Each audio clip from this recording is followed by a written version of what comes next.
What about now? Can y'all hear me now? Because I'm hearing myself now. See, I'm hearing myself going through it. So, yeah, I can hear myself now.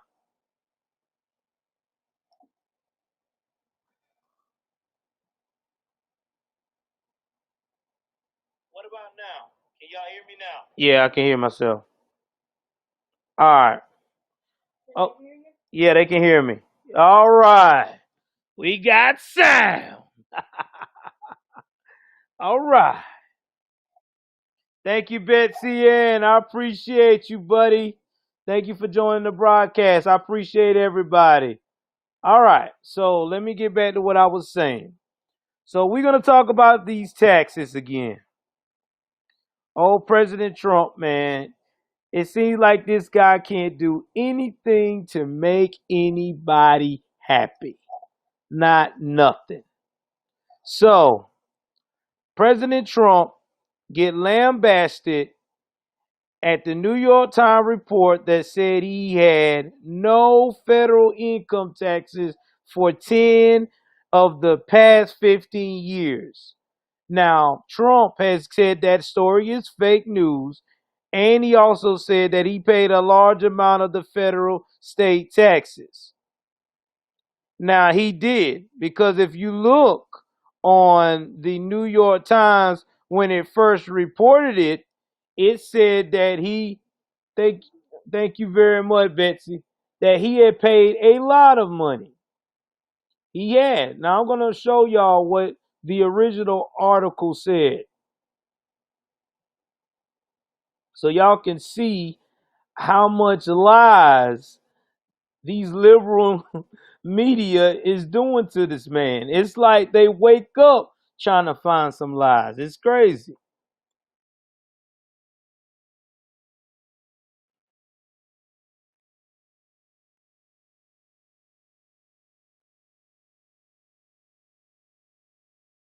Give me 1 second. I'm about to pull that up.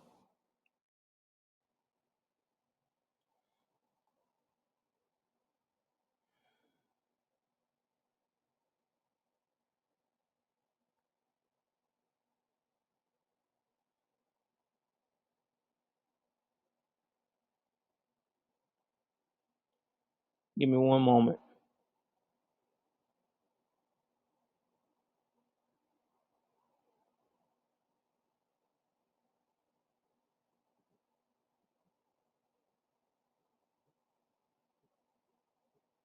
All right, so they're not showing that. I wonder why they're not. Because it showed that he had paid all this.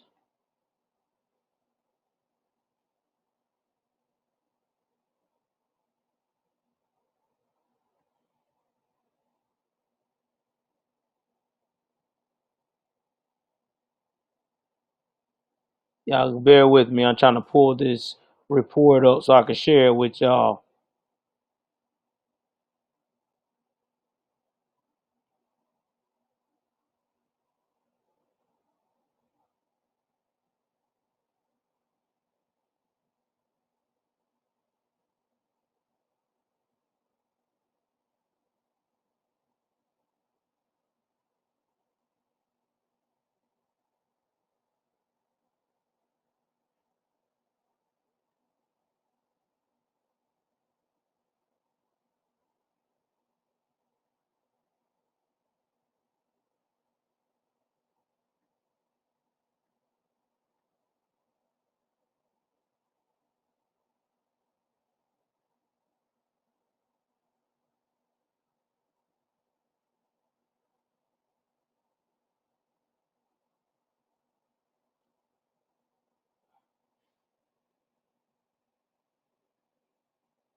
All right, so I'm back.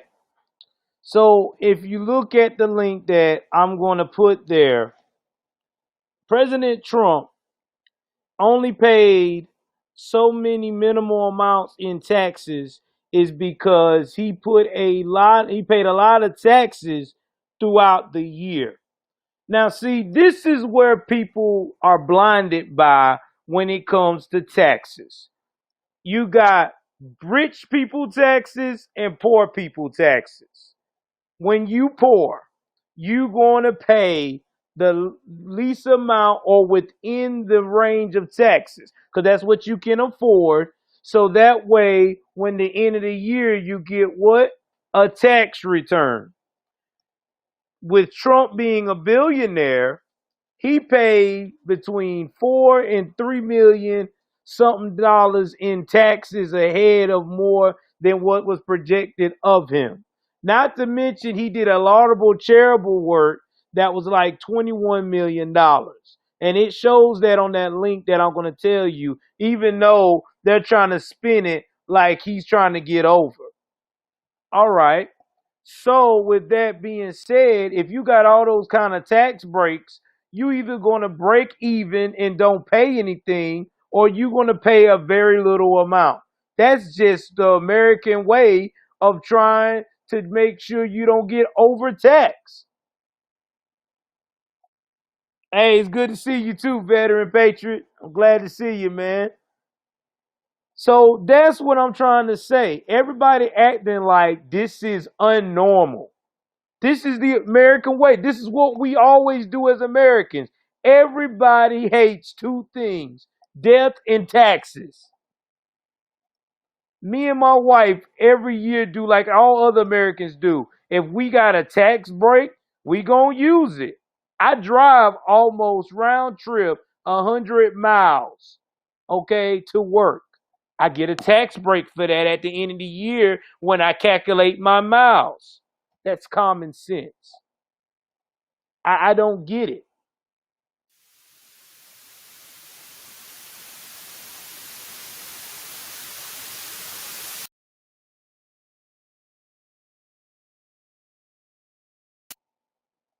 I don't get it. I don't get it at all. I think it is ridiculous that they keep doing this to this man. Exactly. But it is ridiculous. But this is what he has to face. This is what the scrutiny he's going through. All because people are in their feelings because this billionaire was able to save more money. Now they talk about failed businesses, but that's a normal part of being a businessman. You going to have failed businesses. Exactly, Marcus. Why haven't they done it in 47 years? They had all this time to change tax breaks. It's just because they trying to find any and everything to go at this man. That's why I just shake my head. It's ridiculous. So we're going to move on to another topic before we go into the campaign one. We're going to talk about Amy Coney Barrett pissing off the people that's liberal commentators on the liberal circuit. So Coney Barrett has 5 natural children and 2 adopted kids, right? These 2 adopted kids are from Haiti. Beautiful children. They were just very well mannered, looked very nice at her acceptance speech for being nominated as the next Supreme Court of the U.S.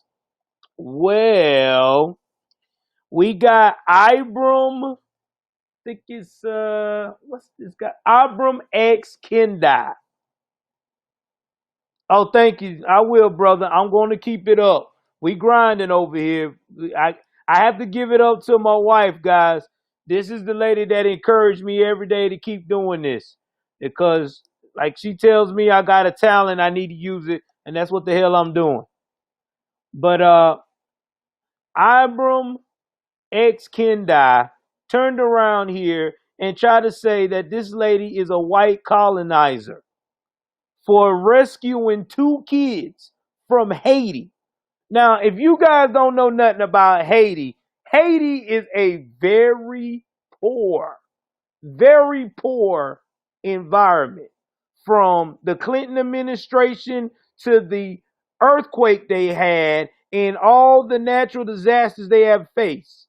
They are a very poor economy. They average between 400 to 350 American dollars a year. That is the average amount that a Haitian makes in that country to survive off of. That's more than a lot of Americans make in a fucking, yeah, half of a week. So imagine that. Imagine trying to survive off of that much money a year, not a month, not a week, but a year. Yeah. Yeah, exactly. Those kids are in heaven. Hell, they got warm clothes, got nice clothes, a warm area, a cool area based upon the seasons, parents that love them, they getting education. I mean, come on now. How in the world is that not a good setup? But this is what happens when you deal with the left. They always trying to find something to complain about. Always. Sad but true. I mean, this lady, um, Miss Amy, has been an inspiration to everybody. And I say everybody, I mean everybody. I mean, you know that this lady's got to be on top of her game when nobody can find anything wrong in what she does. Nothing. Nothing. They can't find nothing. Everything they have tried to project on this woman has came out to be BS. So I've never seen the most racist remarks in my life. And this guy talking about he's about equality. Wow. I don't want to, I'm telling you, man, this is what it's starting to be. I've never seen so much racism in my life. People saying they trying to fight racism and they keep doing it.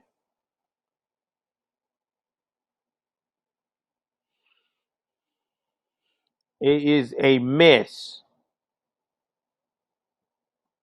So we're going to move right on along and we're going to talk about the man who used to be the campaign guy for Trump, Brian Pascal, Brad Pascal. So if you didn't see, I want to say this all went down Monday. Sunday over the weekend over there in Fort Lauderdale area. Brad Pascal was taken to the hospital by law enforcement after allegedly trying to threaten to kill himself.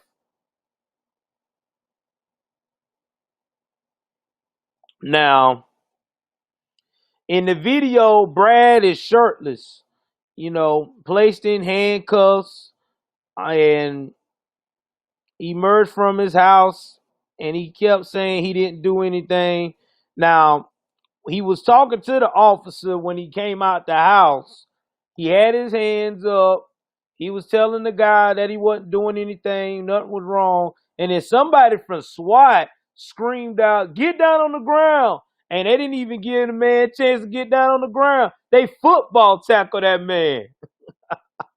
I was like, yo, that's crazy. But they football tackled him and they put him in jail. Now his wife is named Candace, and she was talking about her husband having firearms and a shotgun. And she was wrapped in a towel like she just came out the, pool, you know, getting some sun and stuff. I don't understand, man, how you got all that money and you want to commit suicide. I mean, don't get me wrong. I'm not making fun of mental health. I know that people have mental health issues because I deal with bipolar myself. That's just real talk. Oh, okay. I'll be on the lookout. And not to mention too, I uh I know when to take a step back and take a deep breath. And whatever this guy's got going on, I mean, I hope he get the help he needs. I mean, but it's sad that you got somebody with all those amenities, with all those type of connections. I mean, and this is where they at right now. They're completely out of sync. So it's a sad situation, man. It really is. So I mean, I hope the guy gets the help that he deserves. And that's not trying to be funny. That's being real. Mm.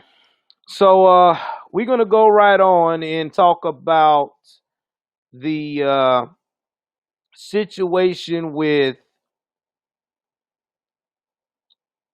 Let's see here. The debate.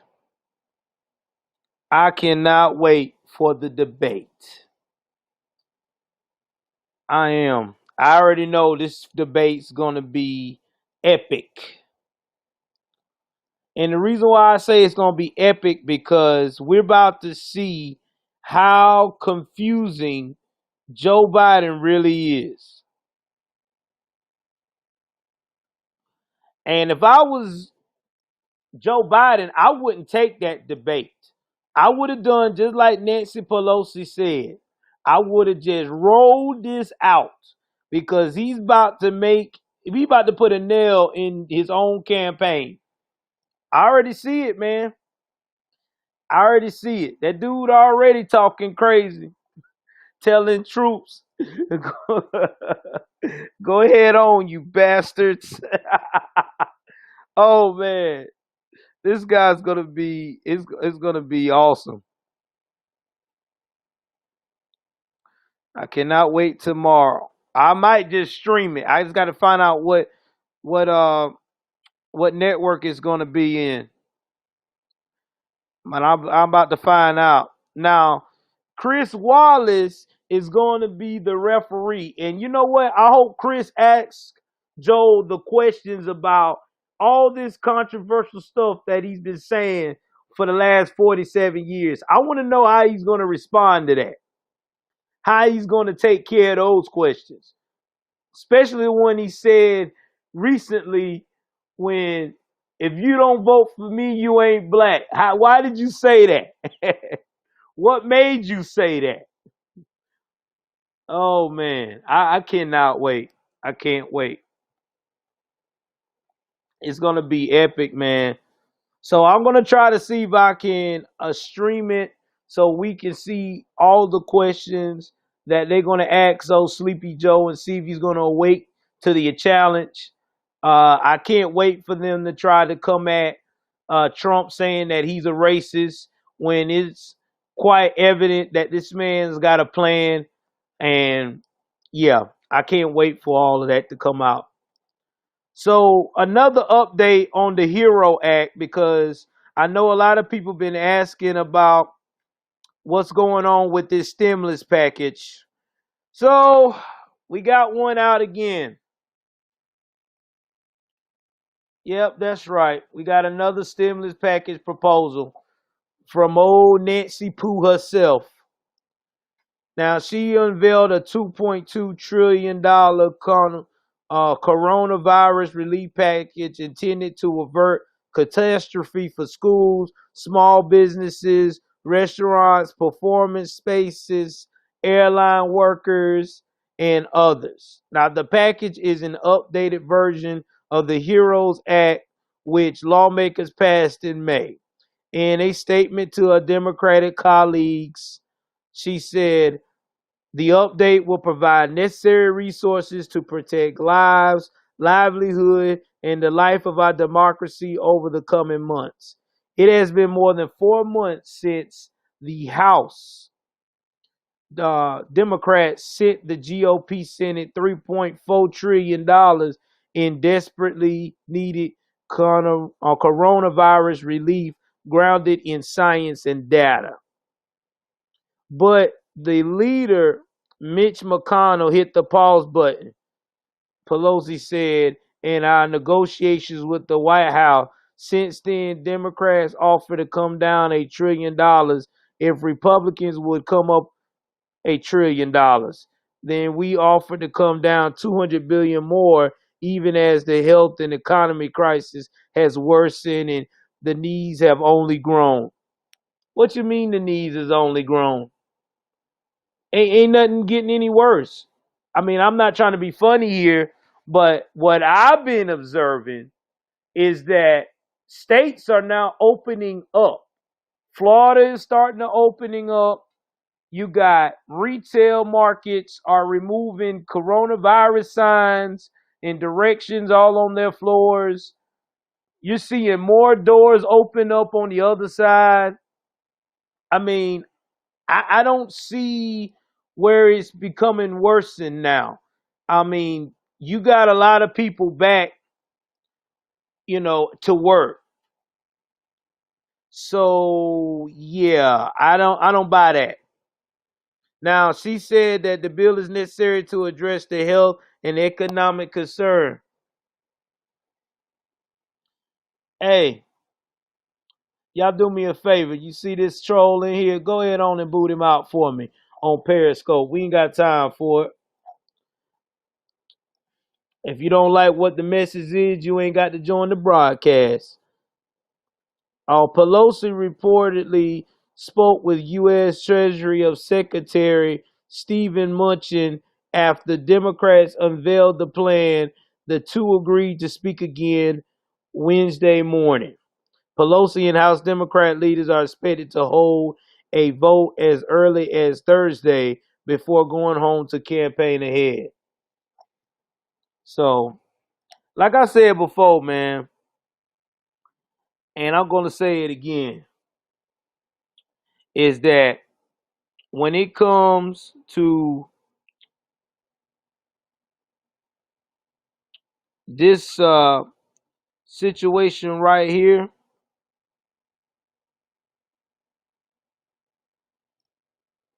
and that's what I do. I block them all day.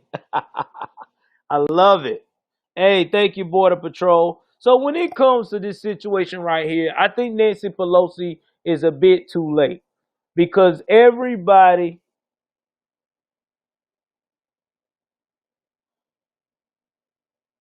Yeah, I was Border Patrol. I was in the Navy. So getting back to what I was saying is that in regards to what is going on with what Nancy is doing, it's a bit too late. I mean, the economy is back to normal, damn near. I mean, like I said, people going back to work. The job, the unemployment rate has actually dropped from what it was from the beginning. I mean, you got stores opening up, hours getting back to normal. I hate to say it, but you should have went on board with this and did everything the right way instead of taking a recess back here about a month ago. You had a month ago to do what y'all needed to do to make things happen. And so that's why I cannot stand that now everybody wants to go out here and do something different. Now you want to go and push all this, well, we want to go and pass all this extra money. And then now you're going to make it even more complicated and harder to get more things that we need to be addressed right now. Because I'm telling you, this stuff right here, this trying to pass this extra cushion, y'all, like I said, y'all sat on it too long. I mean, I'm not lying. Everybody can agree with this. We needed this relief stuff about a month and a half ago. Oh yeah, Jack. I'm ready, man. You know what it's gonna be. It's gonna be a definite beatdown. Biden's already nervous. He got the teleprompter already prepared. Oh man, let me stop before my wife tell me to get off here and be nicer. Yeah, man. Oh well, what I did border patrol when I was in the military, just getting off key for a minute. I served as a making missiles and everything for a while, along with art, artillery and all that. Well, with the missiles and all that stuff, making sure all the bombs and stuff was taken care of inside the missile. And then I decided to stop doing that, and I decided to want to be a chef. So I finished out being a chef. But being in the Navy is a beautiful thing because you're gonna see the world. You're gonna do a lot of things. You got a lot of opportunities. So I wish you the best of luck, brother. And if you can make it a career, make it a career. I got out with an honorable discharge. Some days I miss it, and the times like this, I don't. But that's just how it is, man.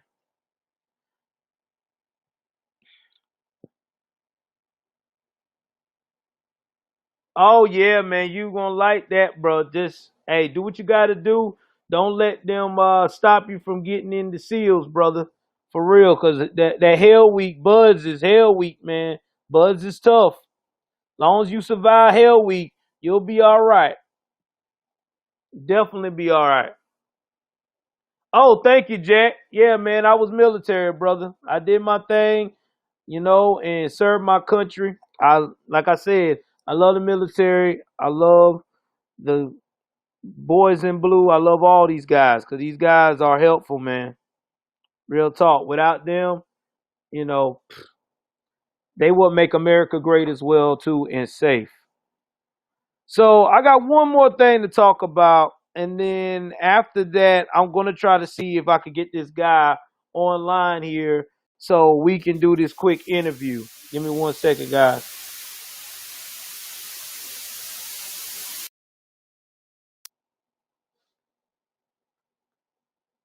All right, I'm back. I'm using this app right now. I'm testing it out as a trial. I might purchase it. So if you see me say hold on for a minute and I cut off or cut back on, it's because of this trial of this app. Just trying to see how it is before me and my wife invest in it. And I'm quite sure she'll be using it too when she be selling her jewelry and everything on her side. Cause it really amplifies your voice and gets you out there clearly.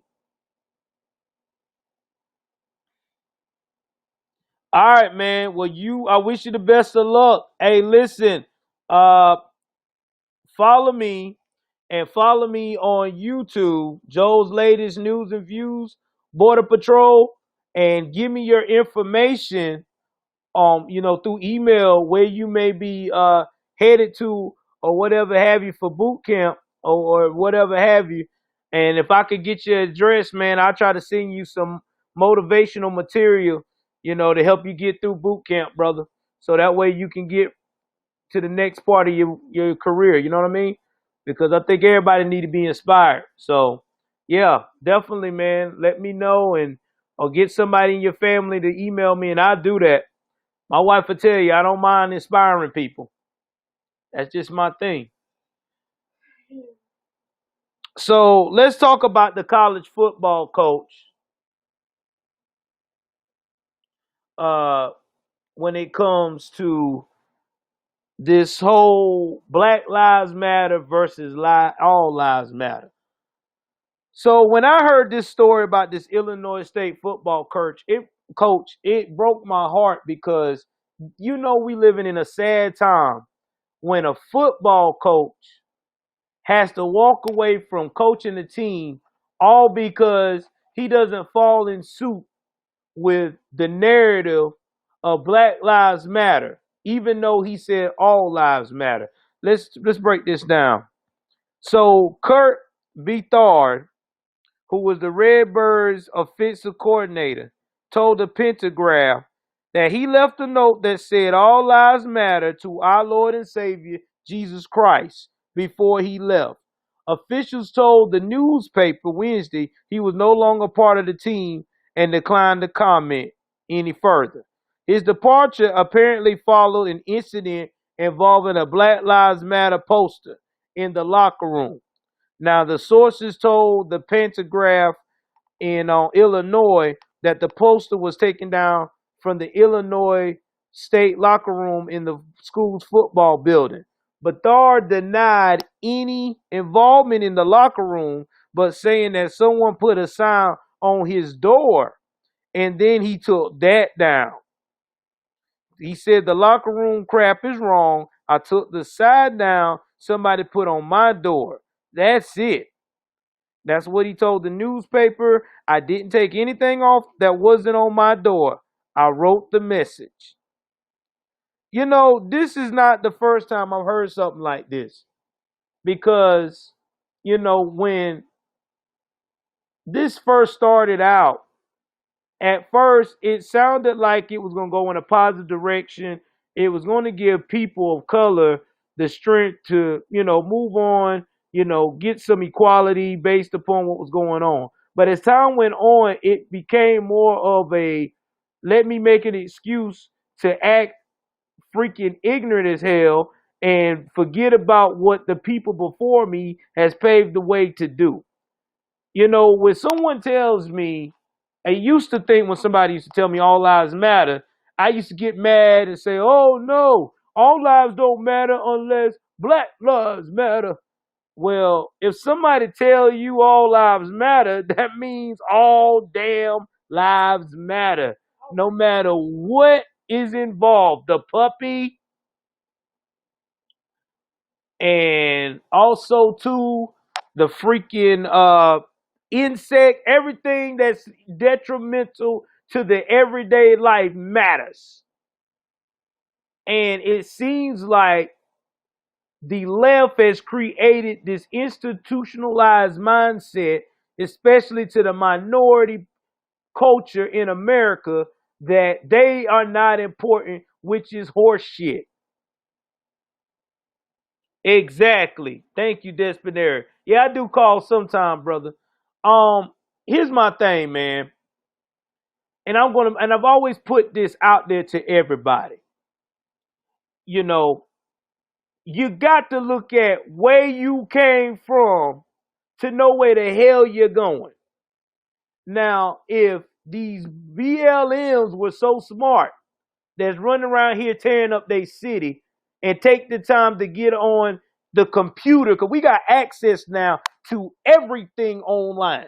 Used to be a time you had to go to a library. You ain't got to. You got the library right on your phone. If you got data, you can pull up whatever the hell you need to pull up.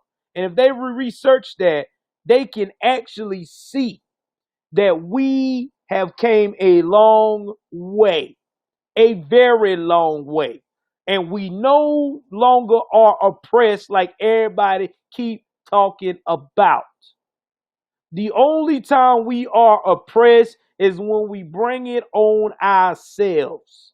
Let me break this down to why we are now bringing it on ourselves. In the 60s, and I was talking this with my wife, there used to be nothing but nuclear families in the black community. It was like 22% of the millions of black people that was in the U.S. in the 60s that didn't have a second parent in the home that was a father. So if you look at that ratio, back then, there was about roughly about maybe about 10 million. I said, I'm going to be kind. I'm going to say 10 million. So you got 10 million black people in America at that time.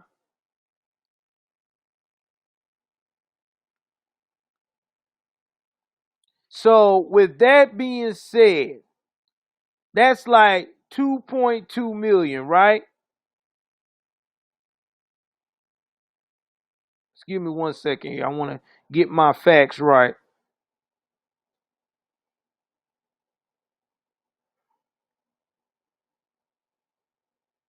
So basically, all right, bro.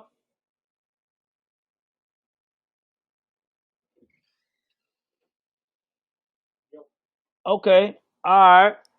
I definitely do that. I'll put that down in my notes, man. I won't be able to do it tonight because of what I got going on. But yeah, we'll definitely link up and have you come on my show talk about how the boot camp experience was. You know I got you. Now, as I was saying, that means back then it took about 1 out of every 8 black people before you saw somebody without a father in the home. Now, fast forward to 2020, we're at 74% out of the black population. So that basically means 1 out of damn near 3 in the home. So what's going on here? I tell you what's going on. Everything has put us in reverse over the years because of what has happened and what has been said to us. Everybody has always said on the radical left to the minority communities, hey, you don't need a nuclear family. You know, the single mom is the strongest woman in there, and this, that, and the third. And if you don't believe me, look at the basketball players. Even the ones that's got stepfathers in the home, they always honoring the mother. They don't never acknowledge the stepdad who also put in work to help them get there. So that's another major issue that has always been brought up that no one that has always been in the background, but nobody won't bring forward at all. And that's just straight facts. So when I hear this, it just makes me mad. And now this coach, who's now part of cancel culture, can't even do what he loves to do because somebody told him that, you know, he not being on board with saying Black Lives Matter, that he's a racist or he doesn't understand. I tell you, man, this biasness is getting to be out of control. It really is. Well, that's all I got for this evening in the news. Like I said, I'm going to try to do everything I can with the debate. If you like this, please do me a favor. Give me a thumbs up. Also, too, uh, hit the like button and hit the subscribe button. Is this your first time being on here? And also hit the notification bell on my YouTube channel so that way you'll know whenever I get ready to stream, you can pop up. Also, if this is your first time on any of my other platforms, go ahead on and hit that follow button. And if you can this evening, if you can, like I said, I know everybody's not financially capable, but if you want to put in your heart, you can. Please donate to the Cash App. Any donations will help. We still trying to build this so we can make it to where we can help you guys. Also, too, if that if you don't have that to do, I have other outlets to donate as well, and you can also follow me because I know all of y'all got my Twitter. You can definitely follow me on Facebook. This is my Facebook notes right here. So you can follow me on that. So that way, anytime, any place, y'all can see what I got going on my Facebook page. So again, thank y'all for the love. I love you guys. Take care. I'll be on in a few to do the interview with Mr. John Sullivan. Thank you very much.